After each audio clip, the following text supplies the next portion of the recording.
Okay, yeah. So before starting off with today's lecture, I would like to know from you guys whether we should continue with this syllabus or you need to have a revision of I.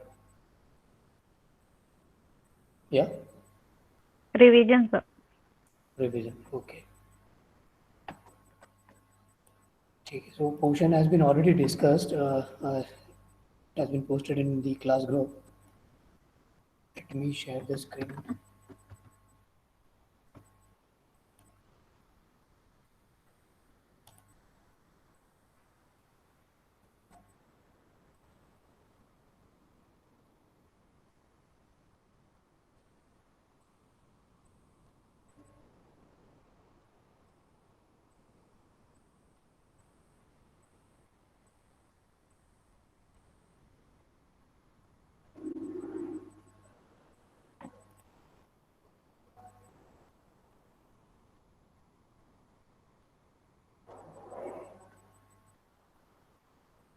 Are you guys able to see the screen? No, No, sir. sir. Now it's visible, sir. Okay. So I think the internet is a bit slow today. Anyways, so since you demanded for a revision, let's have a quick revision. This complete lecture will be a revision of module 1 as well as whatever the portion which will be there for the from the module 2 for IA1. Okay.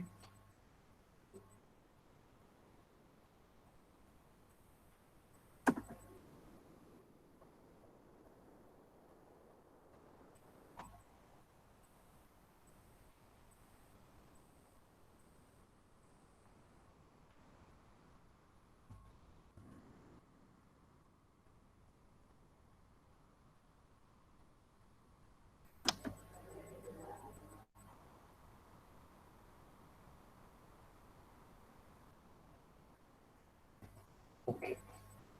So first lecture, if you can recall, first lecture we just discussed about the syllabus. So nothing much more in it. But right from the start, second lecture, we first started off with the basic definition of a machine learning. We had an understanding of what a machine learning is, right, and how do we define a machine learning. Like I said, if you can recall, there cannot be a fixed definition of a machine learning. Put it into a nutshell that it is inherently a multidisciplinary field, right? So the definition can be varied as the applications of it vary, but you can stick to what has been discussed in the test book. So that is fine. I think there are still people who are willing to join.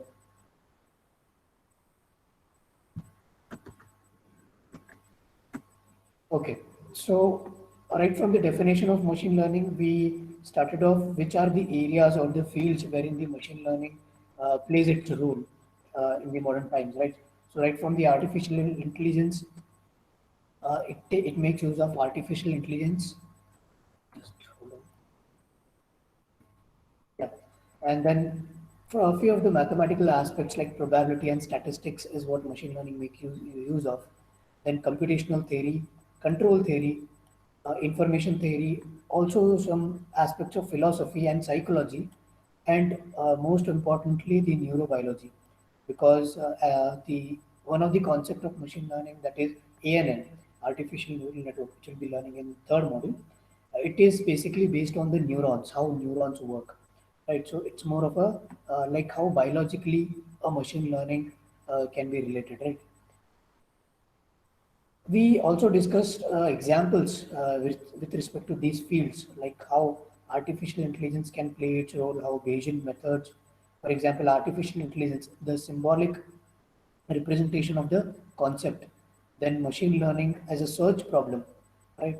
Then training a particular a model with the available set of training data that we have, and so on. So there are wide ranges of machine learning, or wide ranges wherein the fields influence the machine learning, right? Computational theory, control theory. We saw all the examples of it, how these can play its role, right? I was talking about the statistics and neurobiology, how neurobiology studies motivating the artificial neural network models of learning. like, and also statistics. If you can recall, we in the previous lecture we discussed about the inductive bias and those things, which makes use of statistical model, right? So bias and what is variance and so on. So these are just the areas from where the machine learning draws some influences. Okay, and we also saw the applications of machine learning right from the initial stages of initial developments of machine learning, how machine learning models or few systems were made on the basis of machine learning to learn to recognize spoken words.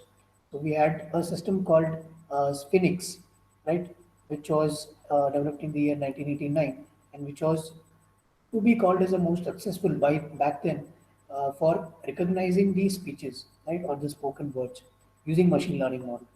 And also we had the first autonomous vehicle that was Alvin, developed in again 1989, which was the example of a autonomous vehicle. How a drive or a vehicle can drive on its own autonomously. Then the learning to classify few astronomical structures, how ISRO or NASA makes use of few machine learning algorithms as well as models to detect some changes or classify few celestial bodies. So this is a deep study, but these are the areas wherein the machine learning can be applied, right? And we saw one of the popular uh, application of machine learning that was playing games, right? Playing world class backgammon. Backgammon was another application which was developed in 1992 and 1995 called Gammon. So it was the system or a computer you can say which was designed to play the game backgammon. But we saw an example of checkers also, right? So we discussed about which all problems can fit into the machine learning problems. We discussed like not all the problems can fit into a machine learning problem, right? So there has to be few characteristics which can define a problem uh, to be incorporated into a machine learning model and can be trained so that it can be called as a machine learning project or model, right? So not all problem fit into it. So the question is, what kind of model to fit into it? So we defined what is this well-posed learning problems. We talked about the experience, the task, the measure, the performance measure P, and we formed a definition. We took an example of how to play a checkers game, the measure by its ability to win, right? And experience obtained by playing game against itself. So we saw an example of how experience E, task T, and performance P, these three parameters play an important role in selecting a particular problem to be called as a machine learning problem or a well-posed learning problem. So a well-posed learning problem can have three features. That is nothing but the class of task, which is P, the measure of performance, which is P, and source of experience, which is E. Right. So these are the three parameters. We saw three examples. First of all, being the playing checkers game, right, and then handwritten recognition learning problem, then a robot driving learning problem. These are the few applications. We saw how these three features or factors like task, what can be the task in this particular problem, what is the performance measure, and what is the training experience. Just to give a refreshing session, task for robot driving learning problem is to basically drive a car or drive a vehicle, drive on public four-lane highway using vision sensors or basically small cameras. The performance for that can be basically the average distance traveled before making any error or before any collision, right? Or before any interruption of a human. And the training experience for this particular problem will be the what can be the training experience? It can be the sequence of images which are given to as the input to the model and the steering commands. For example, if there is an obstruction, at what angle that obstruction is, and where to steer the vehicle, left or right, right? So in that sense, what is the steering command to be recorded while observing the human driver? So the observation of human driver is given as the input as the prior training experience to the new model. Then we went ahead to design a particular learning system, right? When we learned that what system can be a well-posed problem, then we designed that learning system. If you can recall, we had a proper session on how playing checkers can be learned. So since most of you didn't know how this game is played, so we just have an example, right? We I just showed you with an example, simple example, how a checkers game would look like. What are the different pieces into it? Then what are the different kind of rules this particular game has, and which are the rules which has to be abided by the both the players, right? So we discussed about few of the rules, how pieces can be captured, what are the moving method for a particular piece, right? A red piece or a black piece, and how the points are computed and so on. So we just have a demonstration session on that. Then, then we discussed what are the type of training experience. What can be the classification of different type of training experience? Whether it can be a direct training experience or indirect, right? So direct in the sense there is a teacher attached to it. There is a teacher or a supervisor who is helping the model to understand the problem, or there will not be a supervisor, right? Uh, a model will be an unsupervised training model. That is nothing but the indirect way of teaching. So once we defined that particular type of training experience, we wanted to decide the uh, type of the target function. We selected the target function, or how we decided upon how to select a particular target function, how to choose a particular target function. So with respect to the playing chess itself, we defined like choose move, which move to be chosen depending on the initial state of the board, right?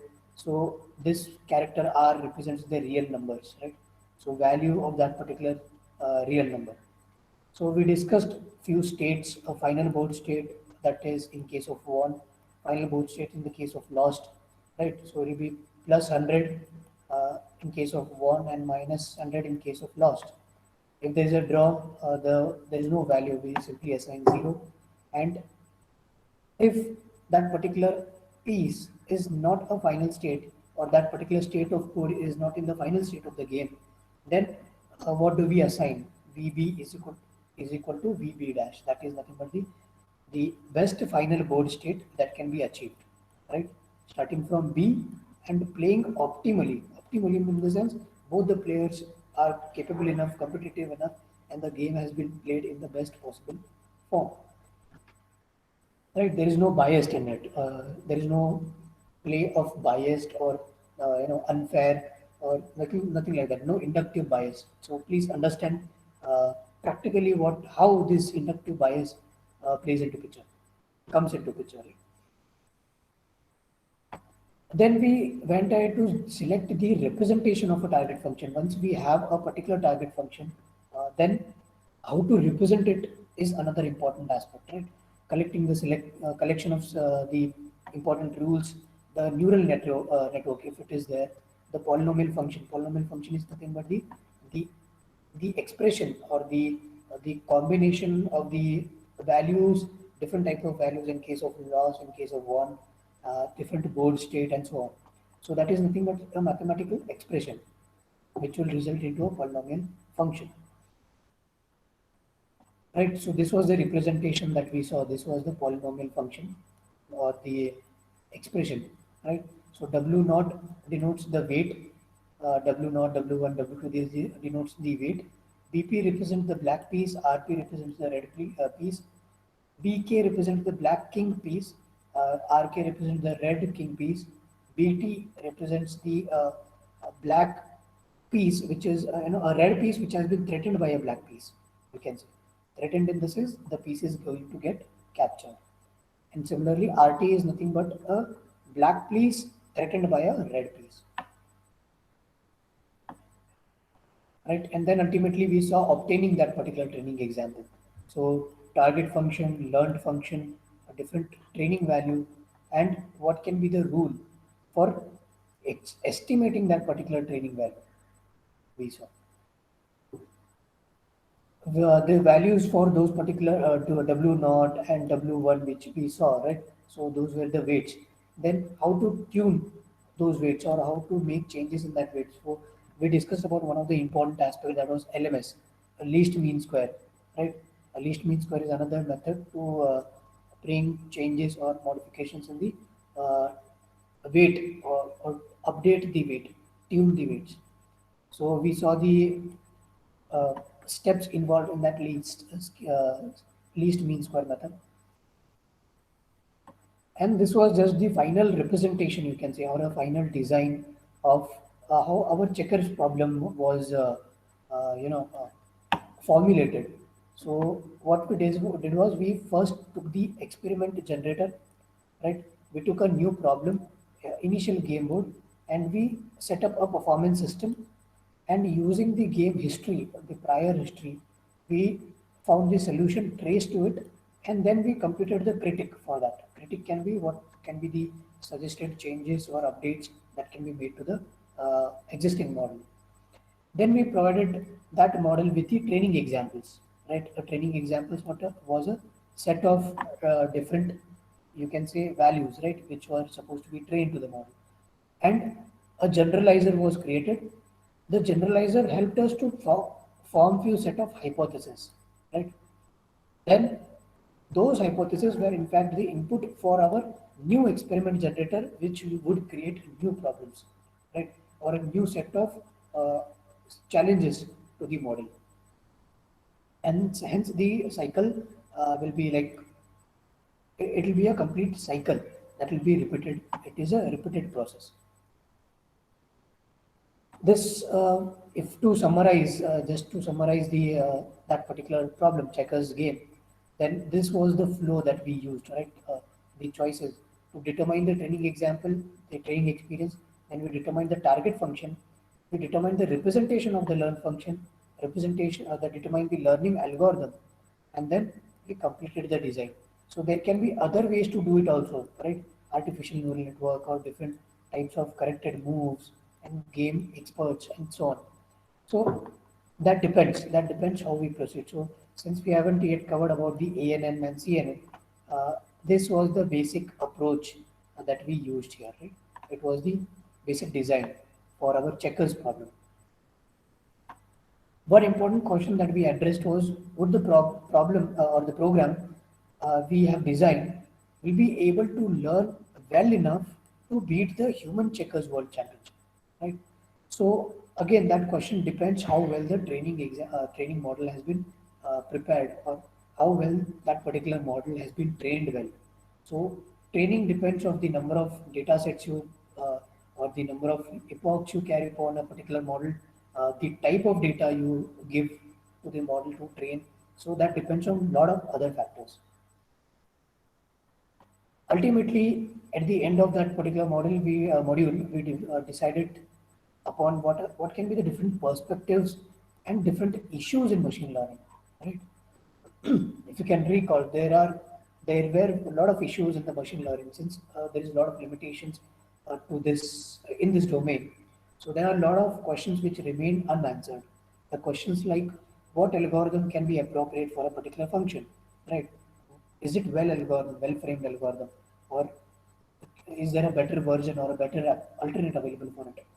How does the number of training example influence the accuracy, right? Less number of training examples will be giving more accuracy, or more number of training examples, that again depends, right? So if you have less number of training examples, but you may short of few required important training examples, then it may give you less accuracy. So basic tendency is usually the more the training examples, the better will be accuracy. But on the flip side of it, the other possibility is that if you have more training examples, there is possibility of having more error, or having more erroneous data or noisy data. So in that case, even that will put down our overall accuracy. So that questions again remained unanswered, right? So how does the complexity of the hypothesis representation create an impact in the machine learning model? Then how does the noisy data influence the accuracy? Sometimes noisy data is actually important, right? There are a few problems wherein we will learn in this subsequent modules, that there will be few cases wherein introducing noise will give us better accuracy. This may sound a little unusual to it, but it is true that when you add a little bit more noise to the training data, it might lead to a better accuracy, right? Or smoothing of the data, you can say. That's actually called smoothing of data. So we will learn about those things, not to worry about it presently. But the question still remains unanswered that whether the noisy data influence the accuracy. Some may say noisy data will decrease the accuracy of the model. Some will say it will increase the accuracy. Another question that remain unanswered is what are the theoretical limits of learnability? Is there any limit to learn? Whether can we say that a model is fully learned or it is yet to be learned? Right. So that is again a matter of a matter of discussion or important aspect to be brought upon yet, that whether theoretical limits of learnability is possible.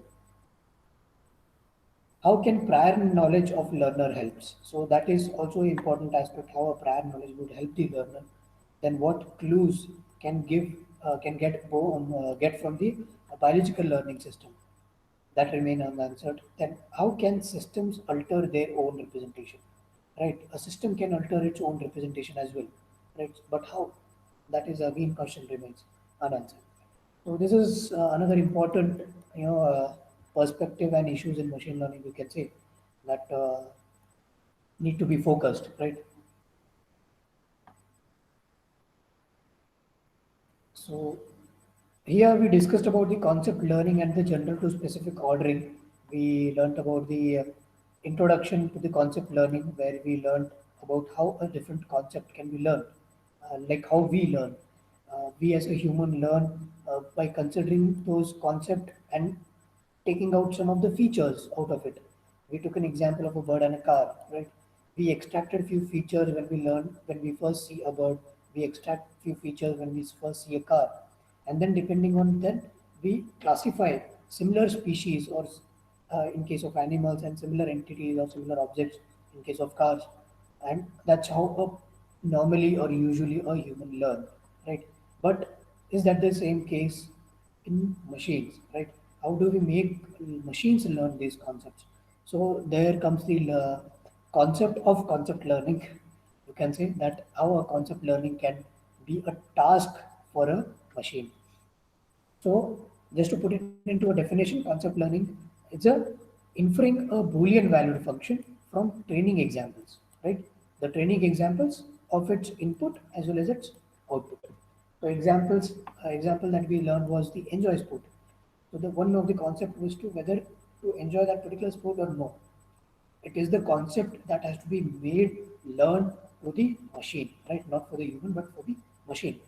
When can a machine give us input that under what conditions I have to play the that particular game? That is the enjoy sport. So this enjoy sport becomes a concept learning task for a machine. We saw a popular example of this enjoy sport problem with these four training examples, right? We went ahead to discuss what are the hypotheses, what hypothesis representation shall we provide to the learner in the case, right? So there comes the concept of the hypothesis representation. Then we discussed how can we represent a hypothesis. So this is an example of hypothesis. You can say the sky attribute, temperature, humidity, wind, water, forecast, and ultimately the target function would be whether to play the tennis or not. So these were the six attributes that we saw, and each attribute, question mark denotes that any value is accepted. When there is a specifying a single required value that is warm, then it is a very specific value that we are putting condition, you can say, or constraint on a particular hypothesis. And when we indicate by this symbol phi, it denotes that there is no value which will be accepted for that particular attribute. So I hope you can recall these things. Then when can we say that the hypothesis is consistent, right? Then we saw example of it. What is this question mark? What is these values? And how a usual hypothesis would look like. So this is the most general hypothesis, you can say, right? and this is most specific hypothesis, you can say, right? Most specific, most general. So we went ahead to discuss about the notations, different notations or representation of these hypotheses, right? What are the positive examples? What are the negative examples? When the instance c of x can be one, will be one, it can be called as a positive examples, and when it is zero, it can be a negative example. So it's a, if you can recall, concept learning is nothing but the Boolean valued function. Let me go back to the slide and show you. So this is also very important. So it's a Boolean valued function, right? Whether it will be yes or no, or zero or one, right? And so on, or positive or negative. It's a Boolean valued function, target function.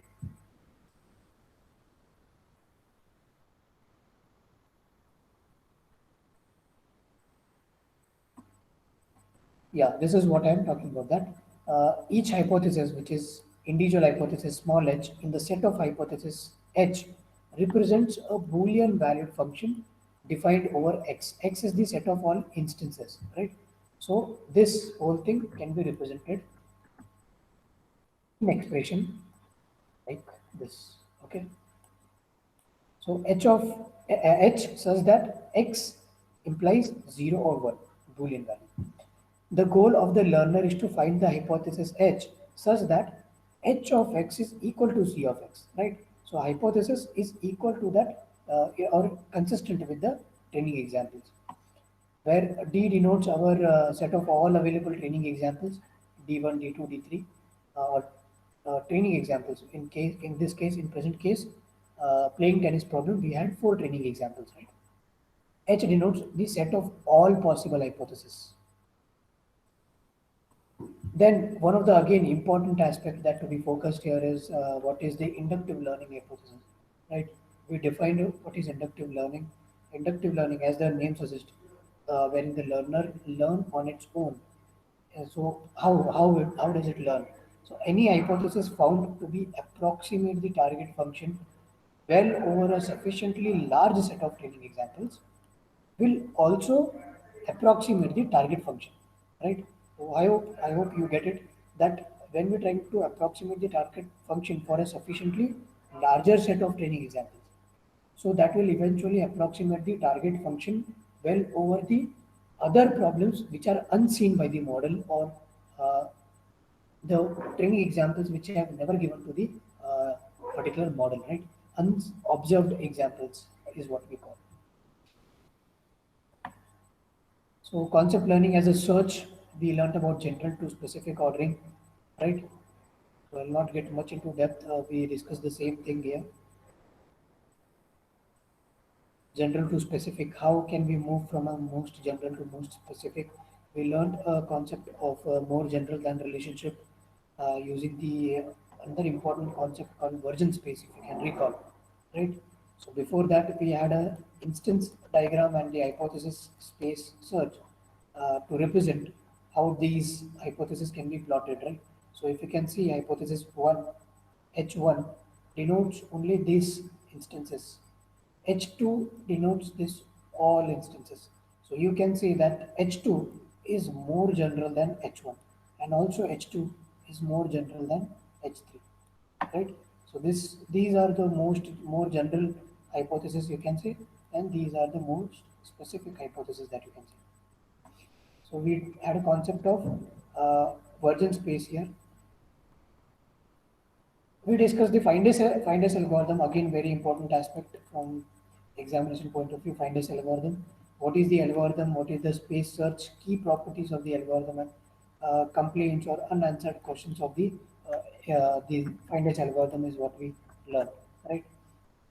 So this was the algorithm that we saw. We first initialize the hypothesis with the most specific hypothesis, and then we, for each particular set of training instances, we define what is the most specific, and that specific hypothesis is given as the output, right? So this is the most specific, right? And then we traverse down all the training examples to select the most specific amongst the amongst the all. So this is the same diagram that we have seen. The key properties of the finite algorithm that it guarantees that you will at the output at least one hypothesis which can be called as a most specific hypothesis, right? So that was the advantage of having the finite algorithm. Now these were the questions that left remain unanswered when we talk about the finite algorithm, right? Because that is the issues with the uh, algorithm. We learned about the candidate elimination algorithm and Virgin space, right? So before that, we learned the list them.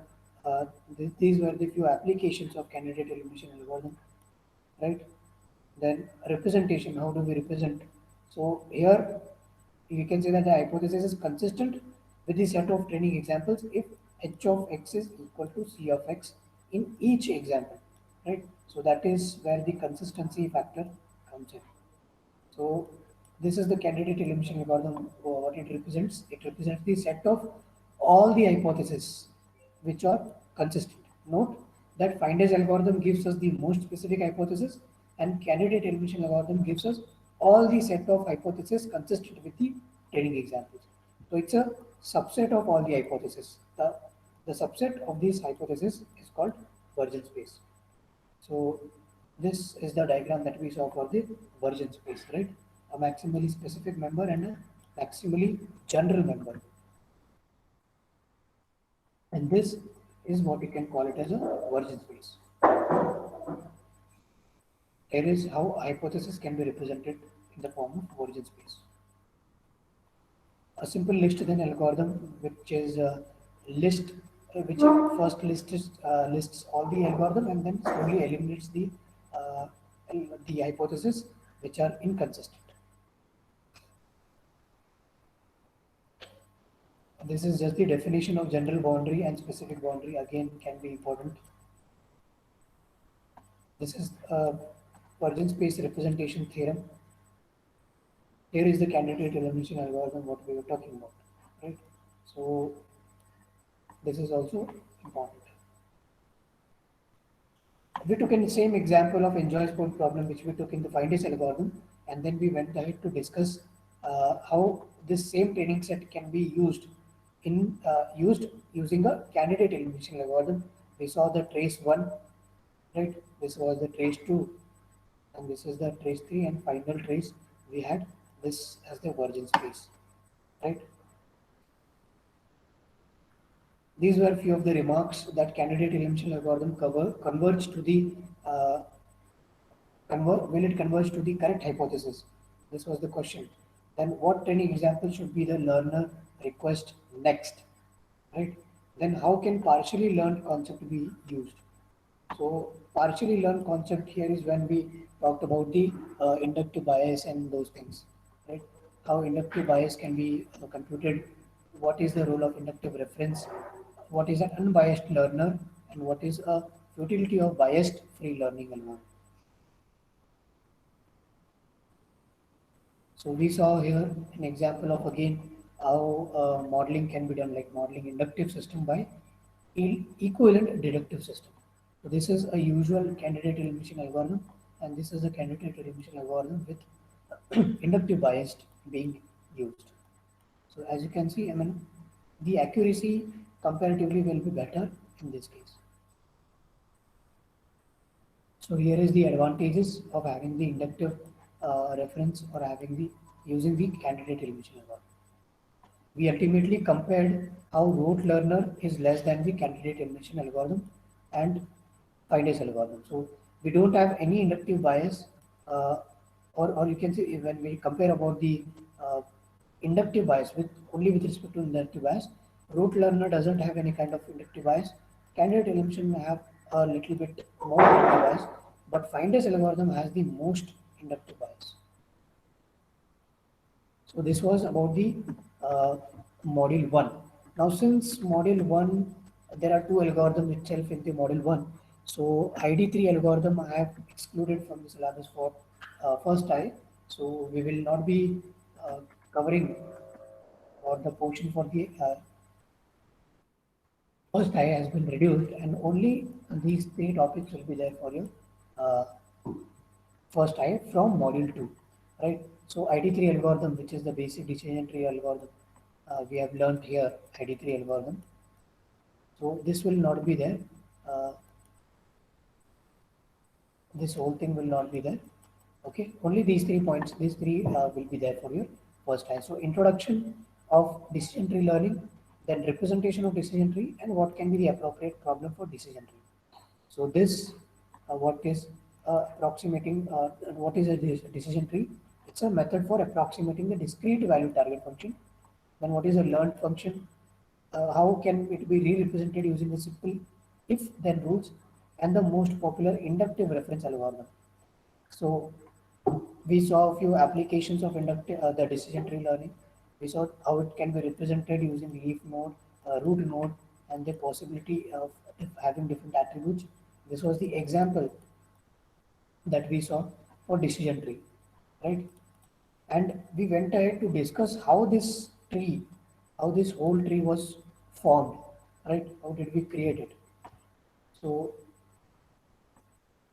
we took an example of a simple one hypothesis and then we break it down to represent how that particular hypothesis can be used, or how decision tree learning algorithm makes use of this hypothesis with these attributes and their values, right?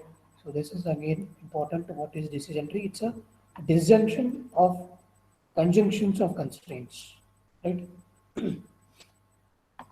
And ultimately what is the appropriate problems that we have.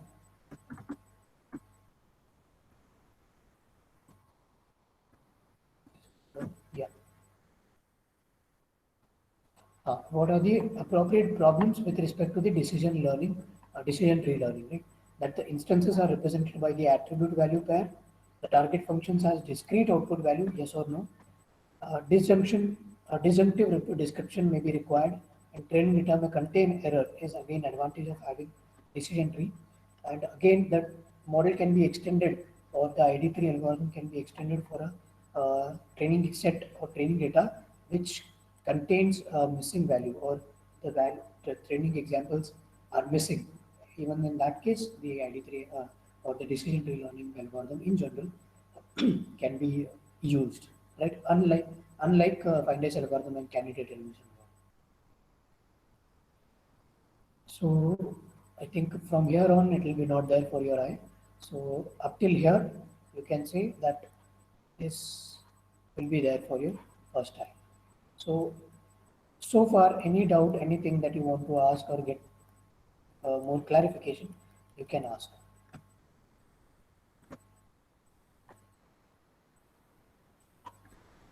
Yeah, the session is open for discussion as well as doubt clarification. Anything so far with respect to I, or in general with respect to whatever we have covered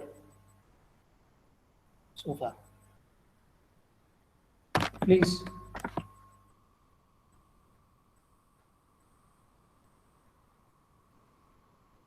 Yeah, anybody, chat box.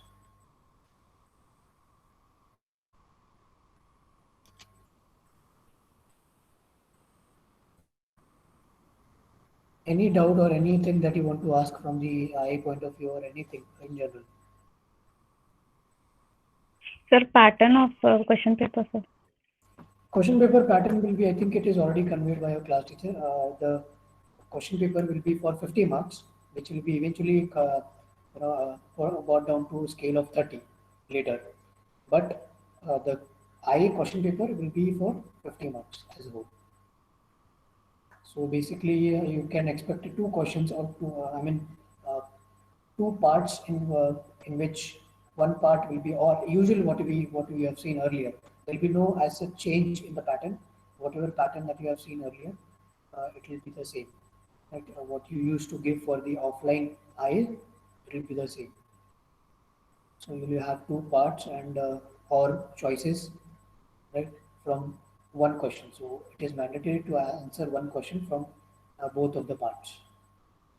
So if it is for 50, definitely part A will be for 25, part B will be for 25. In part A also there will be two questions, 25, 25. Anyone you can choose to answer. And again, in part B, 25 marks question each, two questions, any one you can answer for whole 25. That makes 25 plus 25, 50 marks, which later will be scaled down to 50, 30, sorry.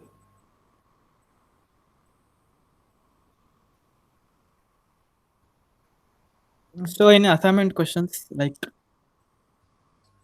Assignment, I think I have already touched upon important aspect that we have covered in the class itself. And if you, I mean, the assignment was the notes for whatever we have discussed so far.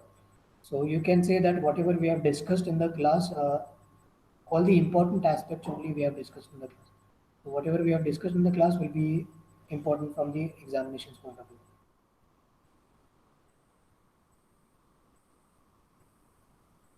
And also you can make use of previous year question paper.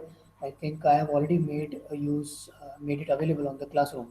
So if you can see the screen, yeah, I think you can. So this is our Google Classroom, and as you can see, we have already made available a lot of other uh, material. Right. What I'll do is I've done some changes in the module one notes. So I will update this model and I will delete this particular slide. Okay, I will freshly update a module one notes, which are much more better notes than what updated here. Okay, slight changes, not much, but I will upload the updated module one notes right after this class. So you can say the portion for the IA here, module one is complete, and module two till appropriate problems for decision tree learning. Okay. So the reason why I've cut down the portion for IA is because ID3 algorithm, if I introduce ID3 algorithm also, then there will be three algorithms, so it will be a little burden for you, I feel. So just to avoid those algorithms, ID3 I have removed, and finders algorithm will be there, candidate elimination algorithm will be there.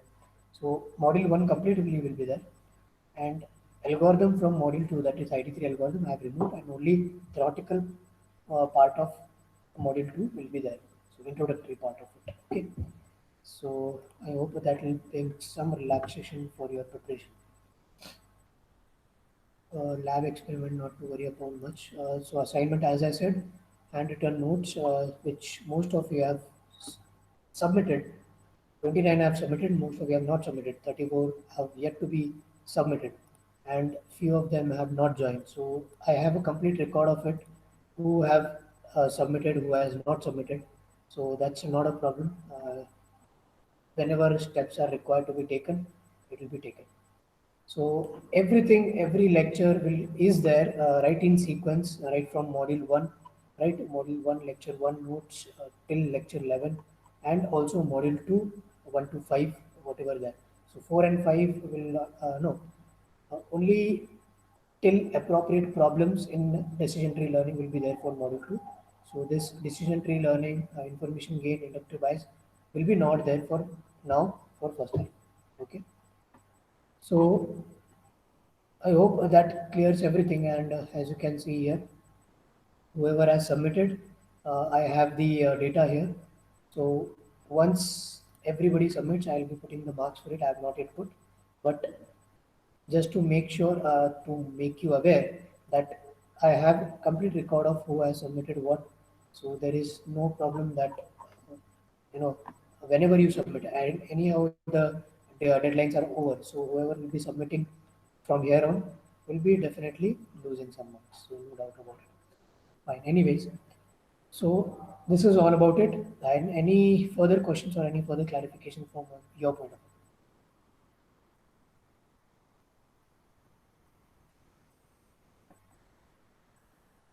So module one, no notes of module one, I will be again uploading it here. No issues. Okay. Yeah. Please, anybody else have any kind of doubt?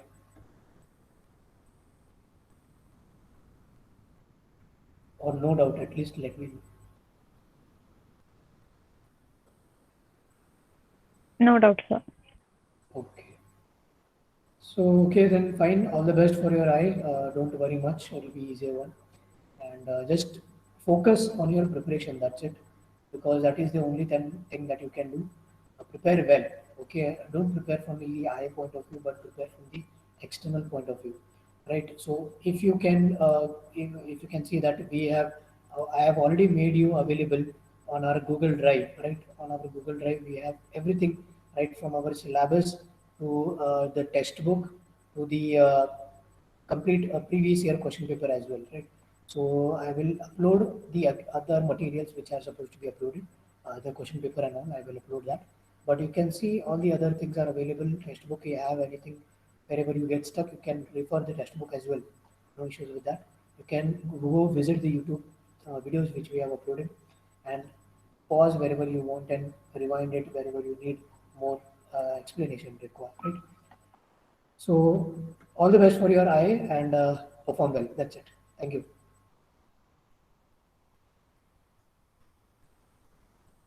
You can leave the meeting.